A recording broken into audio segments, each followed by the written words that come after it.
Terceira aula: Metodologia do ensino da dança. Breve história da dança sob a ótica da transmissão das vivências corporais.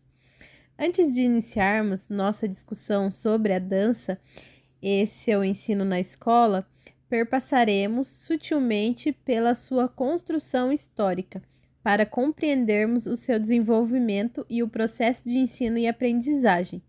Sabemos que antes de o homem se exprimir pela linguagem oral, ele se expressou por meio da linguagem gestual, estabelecendo posteriormente códigos de sinais, gestos e expressões fisionômicas impregnadas de ritmos. Foi por meio do corpo e, consequentemente, mesmo não tendo clareza de quando nem por quais razões o ser humano dançou pela primeira vez, há índices de que dançamos desde os tempos mais remotos, dada as inscrições pré-históricas que nos indicam a existência da dança como parte integrante de cerimônias religiosas, na medida em que os humanos primitivos usavam as inscrições para retratar aspectos importantes de seu cotidiano e de sua cultura, como os relacionados à caça, à morte e aos rituais religiosos. Podemos inferir que a utilização do corpo em movimento para se comunicar com o sobrenatural fez com que a dança nesse período fosse transmitida pelo viés da reprodução, ou seja, pela ação imitativa. Na antiguidade, a dança também possuía um caráter divino e era um meio de representação de sentimentos que não dissociava o sagrado do profano, nem o espírito da matéria. Entre as grandes civilizações da antiguidade, como o Egito, Japão, Índia, entre outros, percebemos, em especial na Grécia, a dança adquirindo caráter. Logo na Idade Média, com a cisão entre o corpo e espírito, a dança foi banida pela Igreja, sob o argumento da erotização do corpo, pecado, e passou a sobreviver nas camadas populares durante a Baixa Idade Média. Nesse período, a dança era praticada de forma camuflada pelos camponeses, fazendo com que essa arte sobrevivesse nos primeiros períodos da Idade das Trevas. As danças, quase no final da Idade Média, surgem os trovadores e os menestréis, que passaram a adaptar e difundir a dança aos nobres. Com isso, floresceram as danças de salão e teve início uma nova forma de manifestação, as danças ligadas à diversão e à etiqueta, sem estar necessariamente conectada a um evento religioso ou místico. É nas cortes que surgem os primeiros professores de dança e as habilidades de dançar estavam entre aquelas que qualificavam o indivíduo a fazer parte do grupo social ao qual pertencia por nascimento.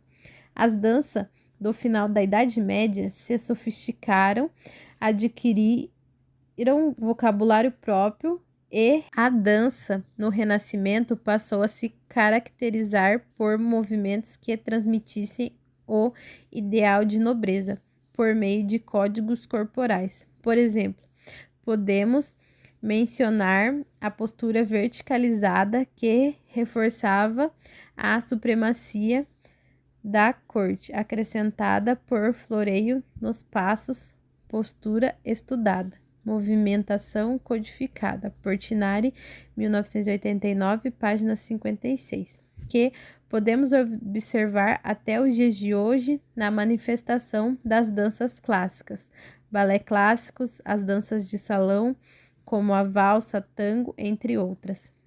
O virtuosismo e a técnica se tornam os elementos da vez, com a criação de academias reais e com a elitização e pelos domínios das regras surgem as primeiras estruturações do balé. O balé tem suas raízes na Itália renascentista e foi, primeiramente, no casamento da italiana Catarina de Médicis com o rei Henrique II da França que o seu desenvolvimento foi impulsionado. No ano de 1661, Luís XIV fundou a Académie de Musique et de Danse, com o objetivo de sistematizar, preservar e profissionalizar o ensino e a produção dessa arte. Os bailados desse período se caracterizavam pela dramaticidade e pelos movimentos elegantes que refletiam a origem palaciana, como podemos observar, por exemplo, nos filmes Arca Russa, Shakespeare Apaixonado, entre outros. Já os bailados românticos, que surgem no século XIX, em contraponto aos bailados renascentistas, eram inspirados nos contos e nos poemas alemães e ingleses. O marco do romantismo certamente foi a introdução das sapatilhas especiais que concediam à bailarina aspectos de leveza e sutileza. As sapatilhas de ponta é desse período também a estruturação de um novo vocabulário e de uma nova forma de ensino, aspectos didáticos e estéticos, tornando possível a codificação do balé clássico. Do período romântico, tornaram-se inesquecíveis as obras Giselle, de Jean Corali e Jules Perrotti, e La Cupide, de Filippo Taglioni. Com o passar dos tempos, o centro da dança foi transferido entre os vários mestres, coreógrafos e bailarinos, destacaram-se Agripina Vaganova, criadora de um programa de estudos para melhor ensinar a arte do balé clássico, e Marius Petipa, que reinou por mais de meio século coreografando obras imortalizadas, como as que desenvolveu em parceria com Lev Ivanov e músicas de Tchaikovsky, A Bela Adormecida, O Quebra-Nozes, O Lago do Cisne, Dom Quixote, Cinderela, Raimonda, entre muitas outras. Promotor e empresário artístico dos balés russos desse período, destacamos o nome de Rodolphe von Laban, por estudar e sistematizar a linguagem do movimento no ponto de vista da notação, criação, apreciação e educação. Ele foi considerado o maior teórico da dança do século XX e o precursor da dança-teatro. Atualmente, seus estudos permeiam o mundo da pesquisa do movimento e auxiliam no ensino da dança e do teatro, em especial no ambiente escolar, como verificaremos a dançar. Ver, por exemplo, trabalhos do grupo Corpo, Cena 11, Companhia DCA, Philippe Decoffre, DV8 e Terror Company Chuck Move, entre outros. A dançar. Ver, por exemplo, trabalhos do grupo Corpo, Cena 11, Companhia DCA, Philippe Decoffre, DV8 e Terror Company Chuck Move, entre outros. A dançar. Ver, por exemplo, trabalhos do grupo Corpo, Cena 11, Companhia DCA, Philippe Decoffre, DV8 e Terror Company Chuck Move, entre outros. A dançar. Ver, por exemplo, trabalhos do grupo Corpo, Cena 11, Companhia DCA, Philippe Decoffre, DV8 e Terror Company. O ensino da dança no ambiente escolar. Apesar de a dança estar presente na formação de cidadãos desde tempos remotos, como verificamos anteriormente no ambiente escolar brasileiro, ela somente se solidificou como área do conhecimento a partir de 1998, com a promulgação dos Parâmetros Curriculares Nacionais, PCN, Brasil, 1998. Percebemos como é ampla a projeção da dança e como são múltiplas as funções que exerce, tornando-se infindáveis as relações que se estabelecem em nossos corpos e como esse corpo reverbera na escola e na sociedade. Pelo ponto de vista de Lia Robato, 1994, a função da dança permeia as seguintes propostas: autoexpressão como espiritualidade, identidade cultural e ruptura do sistema e revitalização da sociedade. Partindo desses pressupostos, qual é a importância do ensino da dança na escola?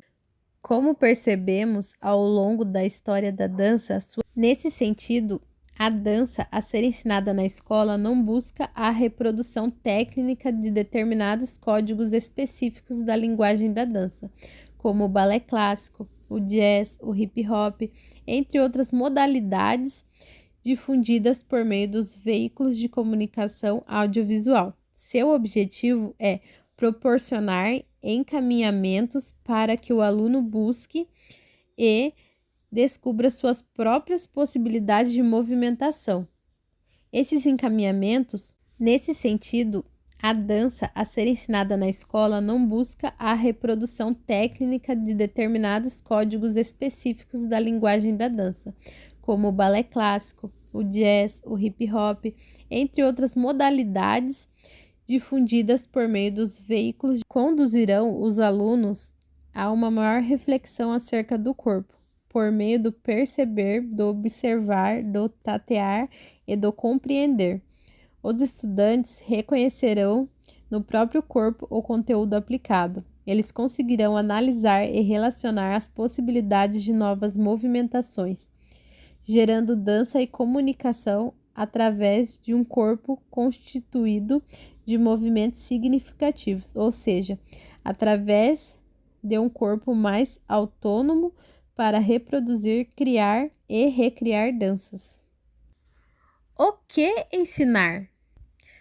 Os movimentos na dança são criados e interpretados sob a ótica de um grande prisma, apontando ideias, metáforas e são sempre providos de diferentes significados.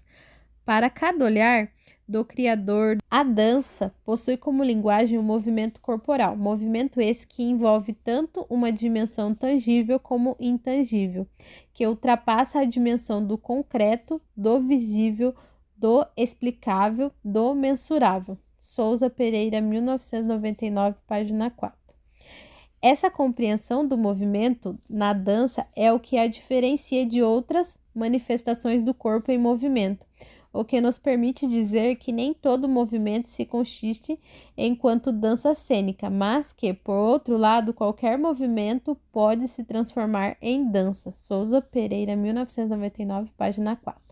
Na medida em que passam a ser significativos e constituídos de poética dentro de um contexto. Visto que é no corpo que tudo se traduz e se manifesta, criativa e contextualizadora.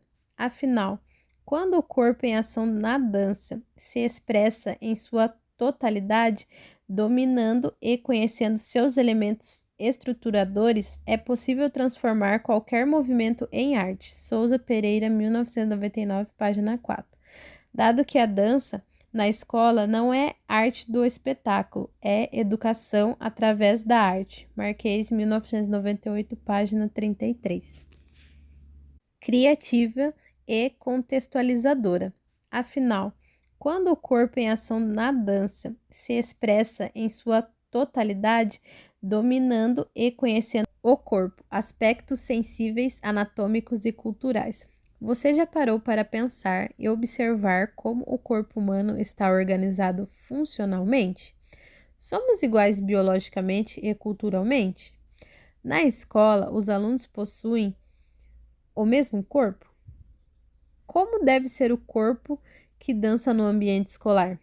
Por essas questões, é necessário esclarecer os mecanismos do corpo em movimento pelo estudo de sua constituição anatômica físio-cinesiológica, visto que é de extrema importância. A anatomia corporal, ao se subdividir em sistemas ósseo, articular, muscular, nos auxilia na organização metodológica dos primeiros encaminhamentos a serem explorados com os alunos, na busca do reconhecimento do próprio corpo, por meio de materiais concretos como imagens, esqueletos sintéticos, raio-x, entre outros. Possibilitaremos que o aluno reconheça e agregue com mais facilidade os sistemas anatômicos. Sensibilizar o corpo, gerando o autoconhecimento, auxilia na redescoberta dos componentes que nos consistem fisicamente, iniciando pelo sistema esquelético e articular. O conhecimento do nosso esqueleto e das nossas articulações é importante por serem fortes, rígidos e elásticos e responsáveis pela proteção e estrutura de apoio de nosso corpo, como também pelos pontos de forças de alavancas que geram. Sensibilizar o corpo, gerando o autoconhecimento, auxilia na redescoberta dos componentes que nos consistem fisicamente, iniciando pelo sistema esquelético e articular. O conhecimento do nosso esqueleto e das nossas articulações é importante por serem fortes, rígidos e elásticos e responsáveis pela proteção e estrutura de apoio de nosso corpo, como também pelos pontos de forças de alavancas que geram. Sensibilizar o corpo, gerando o autoconhecimento, auxilia na redescoberta dos componentes que nos consistem fisicamente, iniciando pelo sistema esquelético. O movimento Lobo, Navas, 2003, página 86. Inicialmente, devemos propiciar a tomada de consciência do nosso esqueleto e suas dobradiças articulações, nas quais as sensações e percepções dos ossos devem vir associadas de um material didático que facilite e ajude os alunos na compreensão dessa estrutura. Salientamos aqui, propomos que os alunos observem a estrutura dos seus corpos, identificando o que dá suporte aos músculos e órgãos, levando-os a reconhecer os ossos e as articulações que são visíveis e perceptíveis em si mesmo. Propomos também que reconheçam as mesmas estruturas no corpo de seus colegas. Após esse mapeamento ósseo e articular, partimos para as possibilidades de movimentações que um determinado segmento corporal possui em seus aspectos cinesiológicos de flexão, extensão, rotação, circundação, abdução ou adução.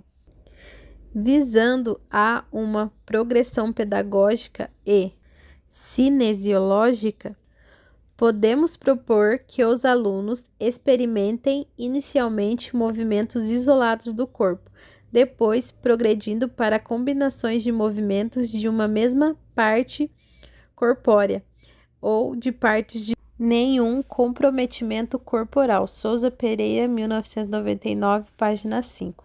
Essas ações corporais podem ser mais bem exploradas conforme as subdivisões básicas do esquema corporal, proposta por Laban, 1978. Conforme o esquema corporal, segundo Lenira, Rangel, 2003, o centro de leveza está situado na zona escapular, região do tórax, e se associa à qualidade de leveza à ativação desse centro. Ao realizar um amplo trabalho exploratório das articulações, surge uma pesquisa riquíssima de construção de uma nova linguagem de movimentos. Isso pode permitir que o corpo do alunado saia de seus padrões de ações corporais do cotidiano, gerando novas atitudes e reflexões. Outro encaminhamento pedagógico pode ser direcionado por meio do sistema muscular.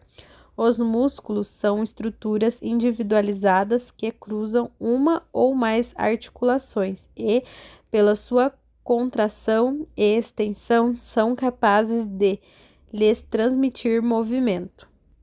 São os músculos que desenham nossa forma. Navas, 2003, página 102. Do mesmo modo que objetivamos o conhecimento ósseo e articular, buscamos não a memorização dos nomes dos músculos, mas a compreensão e percepção da função e do grau de tônus muscular empregado nos movimentos. Aprender a lidar com as intensidades musculares propicia aos corpos maior atenção e autonomia, favorecendo o equilíbrio corporal, estático e dinâmico, o alinhamento ósseo, a compreensão do esforço não excessivo para executar um movimento, a descoberta dos limites sadios de cada, a máxima certeza e o mínimo dispêndio de energia ou tempo. Destacamos a importância desse autoconhecimento visando ao saber corporal de cada limite e a possibilidade para além de uma atividade física que propicie apenas gastos energéticos, pois buscamos a qualidade desses movimentos para promover ideias e agenciamentos artísticos e comunicacionais por meio do corpo. Estaremos assim promovendo educação através da dança. Pelo sincronismo do sistema osteomioarticular com o sistema perceptivo cognitivo, o corpo desenvolve as habilidades motoras fundamentais e essenciais não apenas para a prática da dança, mas para a formação integral do ser humano, por fixar habilidades de o movimento nas habilidades motoras. Todo o processo criativo em dança parte de conceitos, sensações, informações provenientes de experiências e, em especial, do repertório de movimentos impregnados na nossa memória corporal. Uma ferramenta fundamental entre as inúmeras fontes para a criação corporal é a investigação das múltiplas possibilidades de ações cinesiológicas. Em razão de cada corpo possuir suas limitações, possibilidades e dificuldades, torna-se essencial incentivarmos essas experiências são relevantes no processo de consciência e domínio corporal. Para isso, é fundamental a orientação para a realização de cada movimento. Mais do que reproduzi-los, é essencial promovermos a compreensão e sensação do movimento no sentido de proporcionar a autonomia. Assim, podemos ampliar o vocabulário corporal, recriando movimentos a partir das necessidades individuais. Souza Pereira, 1999, página 5. A alteração da organização habitual Nesse sentido, destacamos que é muito importante os professores compreenderem a aprendizagem motora, pois poderão ajudar o aluno a estabelecer estratégias no desenvolvimento de suas atividades de dança e a refinar seu olhar em relação às propostas desenvolvidas visando ao aumento e aprimoramento de suas habilidades motoras. A aquisição das habilidades motoras fundamentais está relacionada à idade, à oportunidade de apresentadas habilidades motoras fundamentais, vamos praticá-las? Direcione a experimentação de algumas dessas habilidades motoras. Inicialmente, sua execução será literal, mas essencial para que possa ressignificá-las, experimentando as mesmas habilidades com outros segmentos corporais, como a habilidade. Durante a aprendizagem de uma habilidade, segundo Fitz e Posner, 1967, o indivíduo passa por 3 estágios cognitivo, associativo e autônomo. Entre as diversas características de cada estágio, uma importante mudança decorrente da prática ocorre nos processos da atenção. Estágio cognitivo. Primeira tentativas, uso exagerado do corpo sem ritmo e sem coordenação. Estágio associativo. Maior controle e coordenação. Uma posição corporal sempre é o resultado de movimentos prévio ou antecipação de futuros movimentos que tanto deixam sua marca impressa na postura do corpo como anunciam a próxima. Laban, 1978, página 176. Todavia, acreditamos que a exploração e o desenvolvimento das habilidades motoras em suas distintas qualidades de movimento podem levar a descobertas significativas que podem influenciar as ações motoras, estados emocionais, estados cognitivos, relações interpessoais, motivações, etc. Campbell-Volpe, o sistema Laban de análise do movimento. Enquanto método de análise do movimento, basearemos nossa explicação na linguagem de escrita criada por Rodolphe von Laban, 1879 a 1958, denominada Sistema Laban de Análise do Movimento. Esse método permeia algumas propostas de ensino, como as que constam nas diretrizes curriculares da Prefeitura Municipal de Curitiba e nas diretrizes curriculares do Estado do Paraná. Laban desenvolveu uma maneira de descrever o movimento humano com base em princípios fundamentais relacionados à forma adolescente, jovem e mesmo adulto.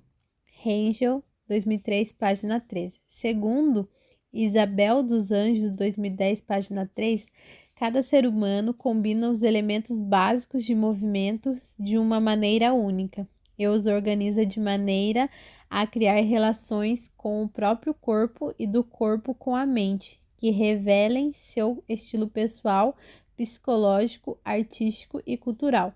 Dado que esse corpo age no mundo, influenciando e sendo influenciado por ele.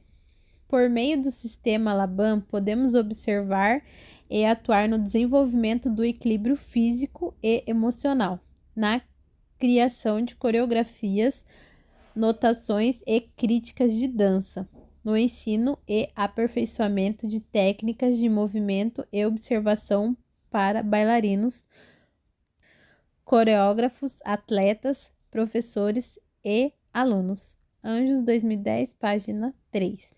Adolescente, jovem e mesmo adulto.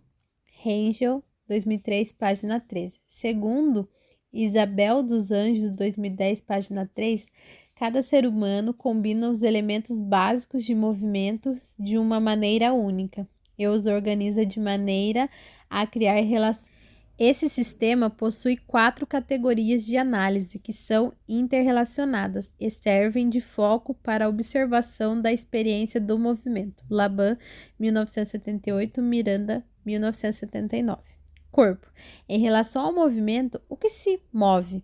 O corpo em partes ou como uma unidade, sua coordenação e forma assumida no espaço refere-se à organização dos gestos, posturas, fragmentações, reiterações, conexões internas e externas e seus esquemas motores.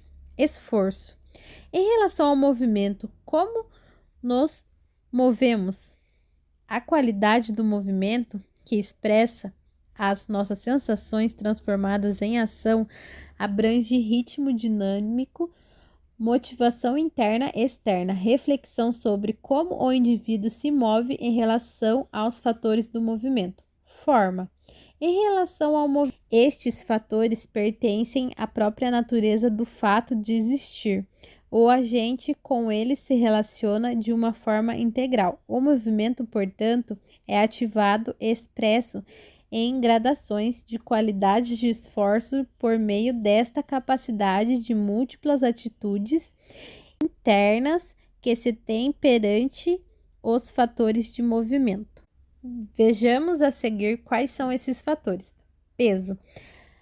As qualidades podem ser leve ou firme, ou forte ou pesada, com todas as nuances possíveis entre essas polaridades. O fator peso se refere às mudanças de força utilizadas pelo corpo para se mover. É a intenção ou espaço. As qualidades podem ser direto ou indireto, ou flexível. O fator espaço se refere à localização e à atenção, concentração ou foco do onde o movimento espacialmente ocorre. Entre as organizações espaciais temos espaço pessoal, espaço geral, plano da porta ou vertical, fluência. As qualidades podem ser livre ou liberada e controlada ou restrita ou limitada. O fator fluxo se relaciona à fluidez, à progressão, ao como do movimento. Todo movimento possui o emprego de todos os fatores do movimento.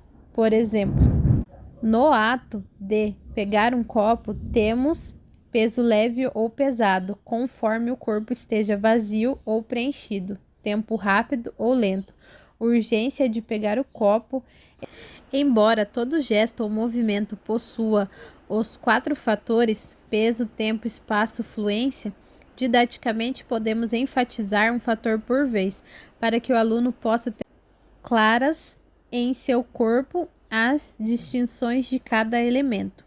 Nas práticas iniciais, em especial para as séries iniciais da educação básica, sugerimos que as qualidades de cada fator sejam variáveis, como no jogo da estátua. Toda vez que seja dado estímulo para alterar o nível, uma pose forma deve ser realizada conforme o próximo nível apresentado. E além desse acréscimo pelo comando verbal, solicite em quais planos o movimento deve ocorrer. Por exemplo, deslocamento do nível baixo, com movimento no plano da porta. Logo para o ensino médio, ou conforme o desempenho de cada turma, devemos inserir outros elementos na atividade, como o tamanho do momento, pequeno ou grande, ou até outros fatores, como o fator tempo, executar os movimentos de forma rápida ou lenta, a progressão e a inserção de novos fatores e elementos. Não são fixas, podem ser variadas conforme a necessidade e a progressão de cada turma e série. Variáveis, como ensinar. Ao considerarmos o ensino da dança desde sua sistematização do Renascimento até os dias contemporâneos, podemos identificar 2 modos diferenciados de compreender o corpo, os quais geraram diferentes propostas pedagógicas e estéticas de dança. Souza Pereira, 1999, página 9. Em sintonia com o primeiro olhar voltado para o corpo como objeto, um instrumento que pode ser moldado, controlado e mensurado, e sendo basicamente estudado pelo viés anatômico, fisiológico e biomecânico, observamos na dança uma prática pedagógica altamente disciplinar, com base em padrões rígidos de movimentos pautados nos idealismo estético, corporal e social. O processo de ensino-aprendizagem se desenvolve fundamentado numa prática pedagógica de tendência tradicionalista, em que o professor é a figura central do processo e o aluno segue as orientações deste, sem questionamentos.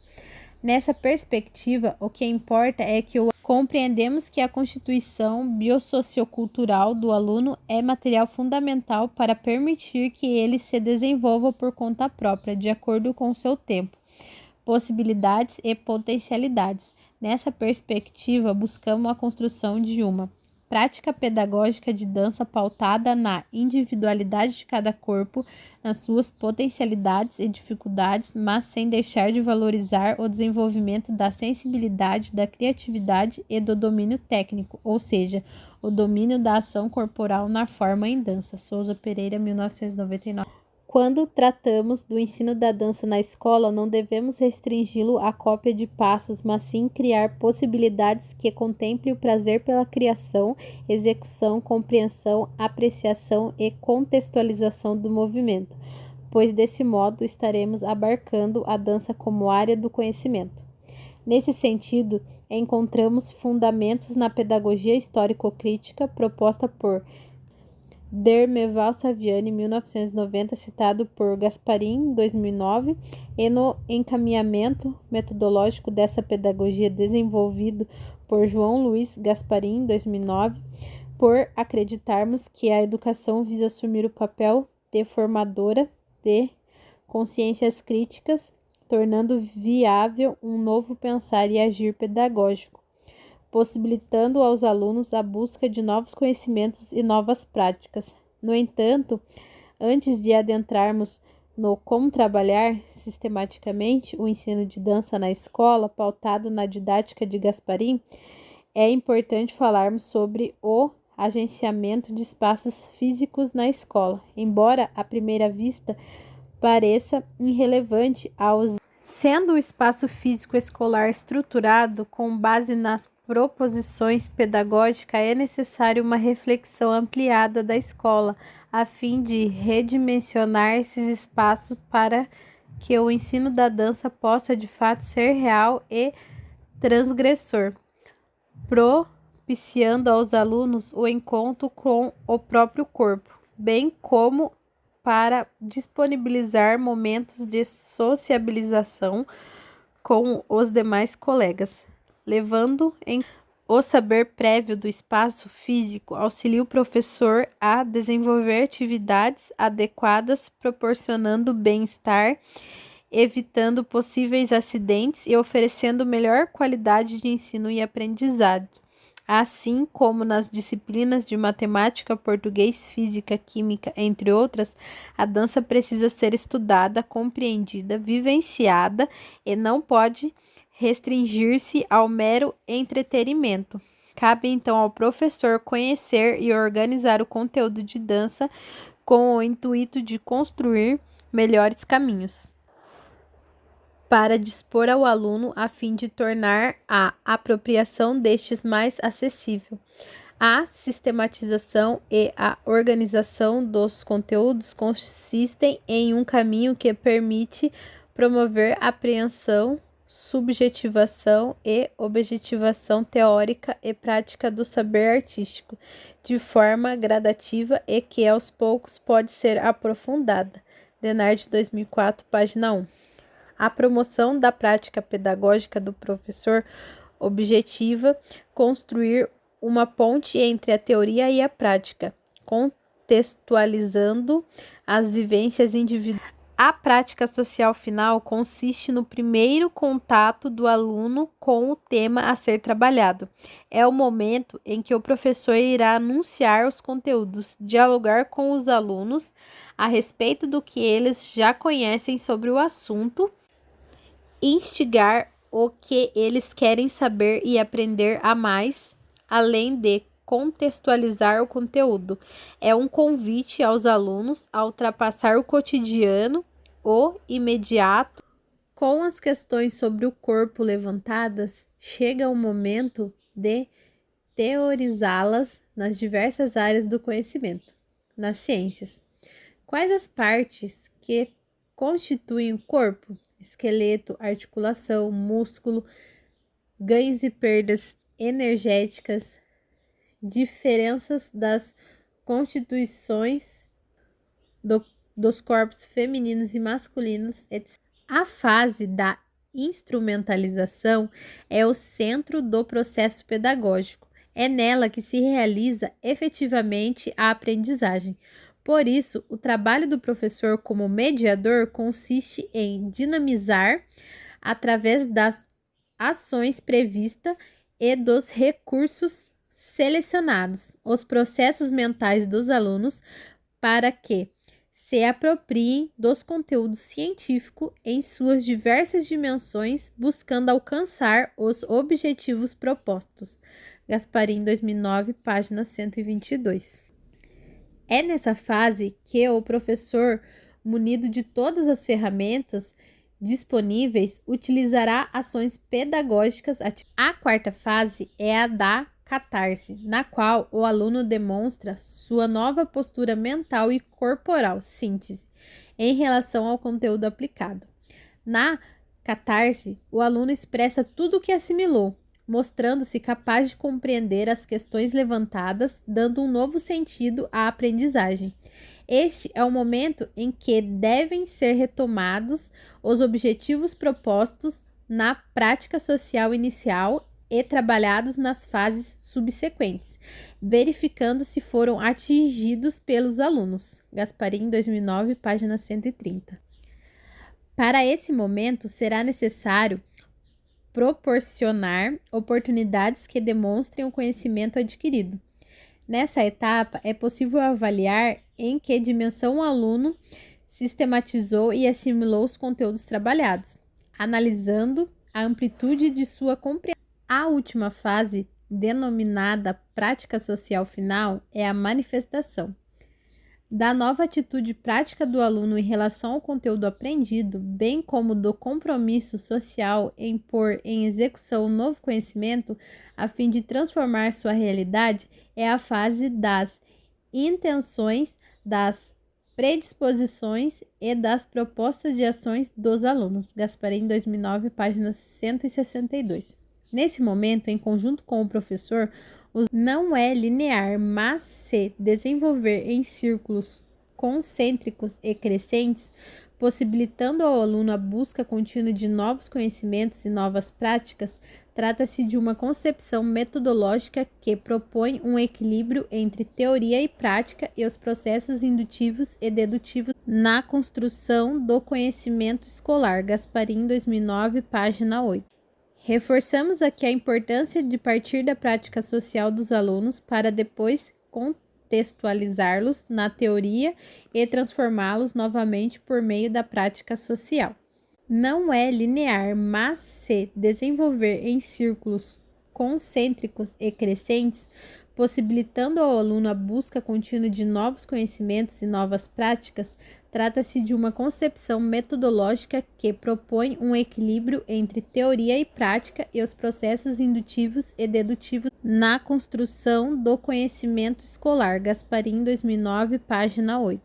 Reforçamos aqui a importância de partir da prática social dos alunos para depois contextualizá-los na teoria e transformá-los novamente por meio da prática social. Não é linear, mas se desenvolver em círculos concêntricos e crescentes, possibilitando ao aluno a busca contínua de novos conhecimentos. Como avaliar?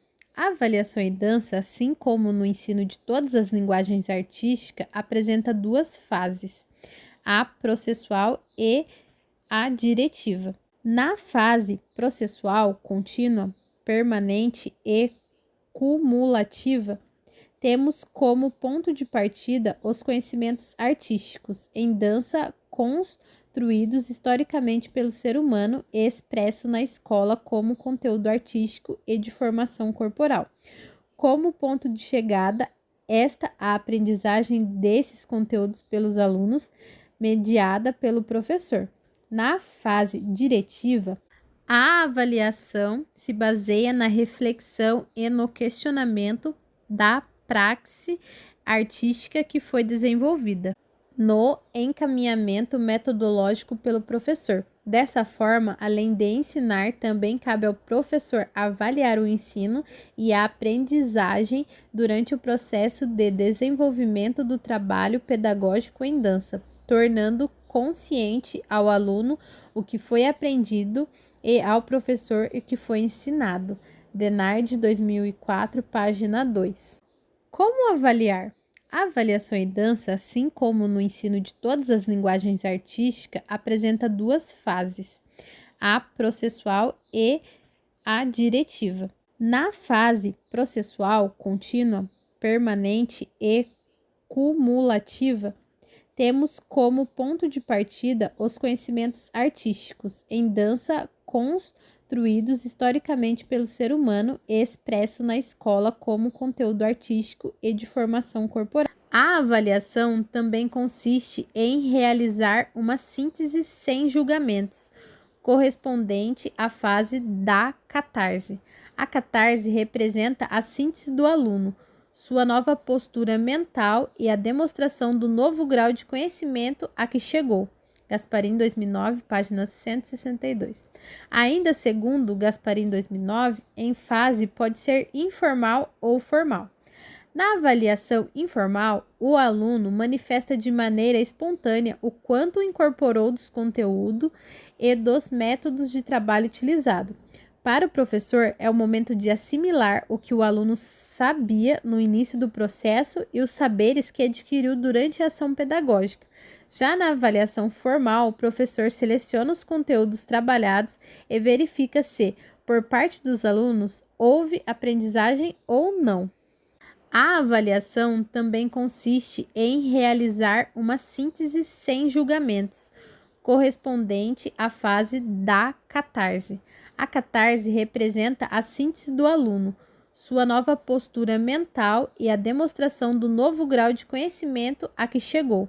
Gasparim, 2009, página 162. Ainda segundo Gasparim, 2009, em fase pode ser informal ou formal. Na avaliação informal, o aluno manifesta de maneira espontânea o quanto incorporou dos conteúdos e instrumentos de avaliação. Para ambos os modos de avaliação, devemos levar em conta a utilização de diversos instrumentos. Na avaliação informal, o aluno escolhe por livre vontade o instrumento ou o modo pelo qual se sinta mais seguro para expressar seu nível de aprendizagem, seja mostrando uma composição coreográfica, seja falando sobre os conteúdos assimilados, entre outras possibilidades. Já na avaliação formal, o professor pode propor diversos instrumentos avaliativos que expressem o grau de aprendizado alcançado, como promover debates e ou seminários, elaboração de critérios de avaliação. Como saberemos que o aluno realmente aprendeu e como atribuir valor a esse aprendizado? Nenhuma avaliação deve ocorrer sem critérios previamente definidos e sem compartilhá-los com os alunos. Esses critérios objetivam clarificar os conteúdos que os alunos aprenderão ou estão aprendendo e devem conter claramente a organização e a lucidez na apresentação dos resultados. Correção, articulação das partes, sequência lógica, rigor na argumentação, criatividade e foco devem estar sempre no. Como exemplo de utilização dos instrumentos, critérios de avaliação, a sua proposta, valoração, sugerimos a participação ativa das atividades, envolvimento em sala, nível de atenção e apreensão, 2 pontos, frequência nas aulas, 1 ponto, avaliação teórica referente aos conteúdos trabalhados, 3 pontos, trabalho prático visando a abrangência dos conteúdos contemplados no bimestre ou trimestre, analisar o desenvolvimento corporal, a compreensão ou não dos conteúdos e como o aluno se organizou para resolver o problema do trabalho prático, 3 pontos, proposta de ação, 1 ponto, uma autoavaliação por parte dos alunos, podendo conter os mesmos quesitos e valores. O diálogo frequente com os alunos é necessário, deixando sempre transparecer esses instrumentos e critérios, objetivando mediar a aprendizagem. Dessa forma, não basta aprender um conteúdo escolar para a mensuração de notas e aprovação de ano escolar. Embora essas mensurações sejam necessárias nesse contexto, é essencial não nos fixarmos nesse quesito, mas fomentar o aprendizado de um conteúdo em função de uma necessidade. Como fomentar fruição, apreciação e produção de dança no ambiente escolar, atendendo aos anseios e às necessidades escolares? Nas palavras de Onuki e Nascimento, 2005, a dança está presente desde o início da história da humanidade, em todas as culturas, acompanhando a evolução do homem e suas transformações socioculturais. Ela vem passando de uma linguagem ritualística para manifestações mais elitistas, até atingir a diversidade de conceitos que nos tempos modernos vem mobilizando paradigmas em diferentes áreas de estudos, entre elas na educação. No ambiente escolar, os objetivos da dança, de acordo com os PCNs Brasil 1998, estão organizados em 3. Tem potencial para dialogar com outras áreas do conhecimento humano e promover a formação e a transformação de cidadãos. Assim, a escola pode contribuir para que os indivíduos entrem em contato com atividades que, como a dança, sejam capazes de favorecer o desenvolvimento de sua capacidade criativa e investigativa no mundo. Todavia, a herança histórico-cultural do fazer com a dança na escola se constitui de forma marginal, por meio das danças realizadas para as datas comemorativas, desvinculadas de contextualização e crítica. Essa forma de proceder com a dança se enraizou de tal maneira que, infelizmente, ainda é bastante comum encontrarmos nas escolas reproduções das danças apresentadas na mídia. Em geral, são caracterizadas pela cultura pop, fazendo com que os alunos se fechem nessas realidades e conceitos sobre a dança, privando-as de oportunidades de conhecer e até mesmo vivenciar as diferentes propostas de seus variados estilos, abrindo novos caminhos de descobertas corporais e de desenvolvimento do seu potencial criativo.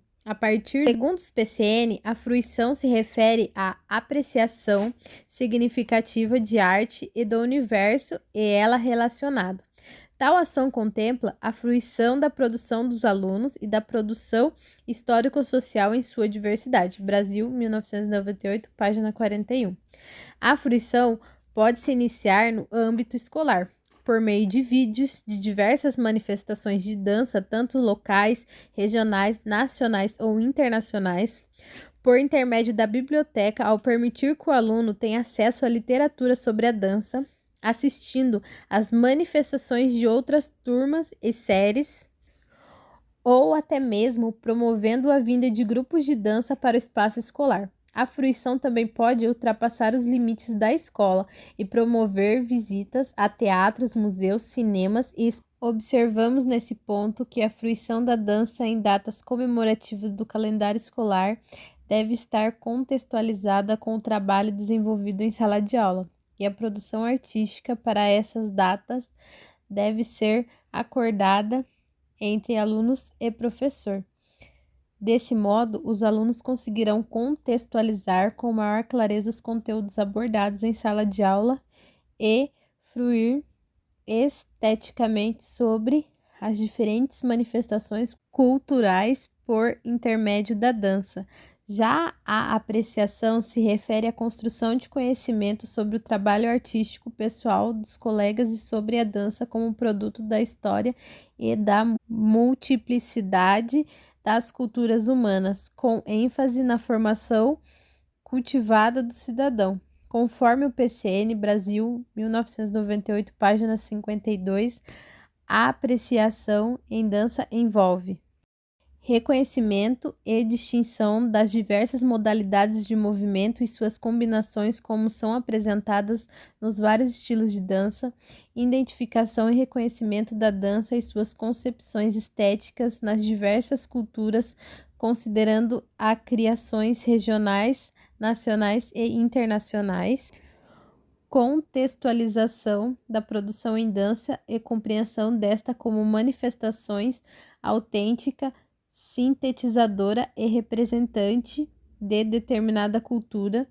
A produção diz respeito ao fazer artístico e ao conjunto de questões a ele relacionado, no âmbito do fazer do aluno e dos produtores sociais de arte. Brasil, 1998.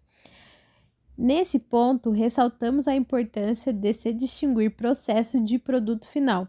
O processo é a parte constituinte da elaboração do trabalho artístico a ser apresentado ao público. É o momento no qual o professor e os alunos esquematizam e investigam a estrutura do trabalho, em termos de estrutura física, cenário, humana, pessoas envolvidas, coreográfica, pautas e direcionamento e pesquisas de movimentos. O processo é o que se desenvolve em cada aula. O produto final se caracteriza pela organização humana e estética do processo, ou seja, muito do que se descobriu e se experimentou no processo em aula pode não vir a conjugar o produto. Se for possível, procure reservar algumas de suas horas atividades para atender o aluno no contraturno para facilitar o desenvolvimento da atividade e não consumir muitas aulas para esse fim. E, por mais singelo que seja o trabalho a ser apresentado, este deve estar revestido de cuidados, tanto pessoais como estéticos, figurino, adereços, acessórios, cenografia geral, para servir de estímulo aos alunos cuja oportunidade de manifestação artística pode ser única. A dança, entendida como linguagem artística, tão necessária ao desenvolvimento do ser humano, parece ser uma atividade que ainda está florescendo nas escolas e, como tal, necessita de investigação e reflexão constante para se tornar efetiva em seu enorme potencial. Para muitos, alterar esse estado de coisas não síntese. Neste capítulo, buscamos apresentar a dança no ambiente escolar na condição de manifestação artística e área do conhecimento. capaz de desenvolver nos aprendizes aspectos físico-psíquicos e socioculturais. Defendemos que dançar implica conhecer, reconhecer e entender o próprio corpo, seus limites e suas possibilidades, articular ideias, compreender saberes, transindicação cultural. O filme Vem Dançar apresenta a história de um professor de dança de salão, Pierre Dolaine, que ao conhecer a realidade de um grupo de alunos com comportamento social inadequado, propõe ajuda para a recuperação desse grupo por meio do aprendizado sistematizado da dança de salão, do conflito inicial das linguagens corporais, técnicas